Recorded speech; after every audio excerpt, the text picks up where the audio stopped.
जुआ, मदिरापान, अनैतिक संबंध, हिंसा, असत्य, मद, आसक्ति और निर्दयता, इन सब में कलयुग का वास है। गीता की इन 18 बातों को अपनाने वाला सभी दुखों और वासनाओं से हो जाता है दूर। जुआ, मदिरापान, अनैतिक संबंध, हिंसा, असत्य, मद, आसक्ति और निर्दयता, इन सब में कलयुग का वास है।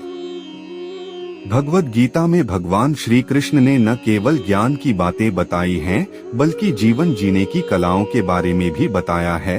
भगवान श्री कृष्ण ने अर्जुन को जो गीता का उपदेश दिया है, वह हर मनुष्य के लिए प्रेरणा स्रोत साबित हो सकता है।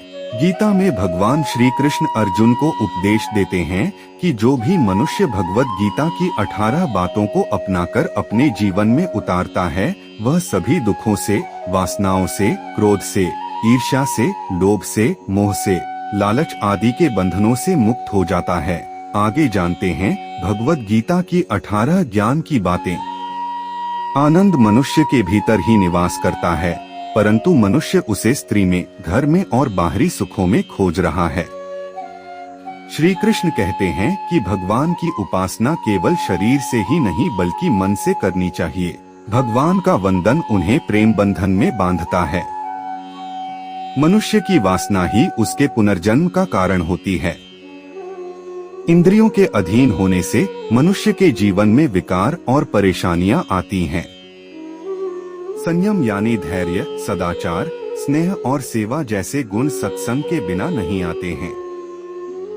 श्री कृष्ण कहते हैं कि मनुष्य को वस्त्र बदलने की आवश्यकता नहीं है, आवश्यकता हृदय परिवर्तन की है।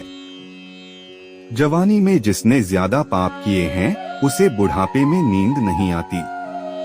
भगवान ने जिसे संपत्ति दी है, उसे गाय अवश्य रखनी चाहिए।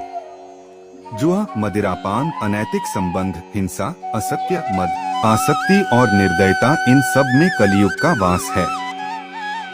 अधिकारी शिष्य को सद्गुरु यानी अच्छा गुरु अवश्य मिलता है।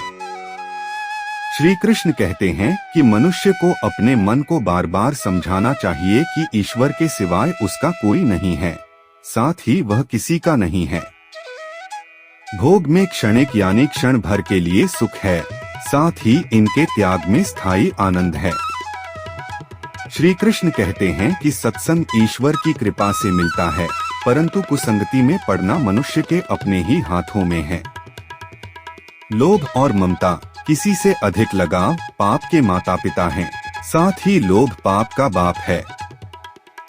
श्री कृष्ण कहते हैं कि स्त्री का धर्म है कि रोज तुलसी और पार्वती का पूजन करें। मनुष्य को अपने मन और बुद्धि पर विश्वास नहीं करना चाहिए, क्योंकि ये बार बार मनुष्य को दगा देते हैं। खुद को निर्दोष मानना बहुत बड़ा दोष है। यदि पति पत्नी पवित्र जीवन बिताएं, तो भगवान पुत्र के रूप में उनके घर आने की इच्छा रखते हैं। भगवान इन सभी कसौटियों पर कसकर, जांच परख कर ही मनुष्य को अपनाते हैं। हमें उम्मीद है कि आपको श्री कृष्ण द्वारा बताई गई बातें पसंद आई होंगी।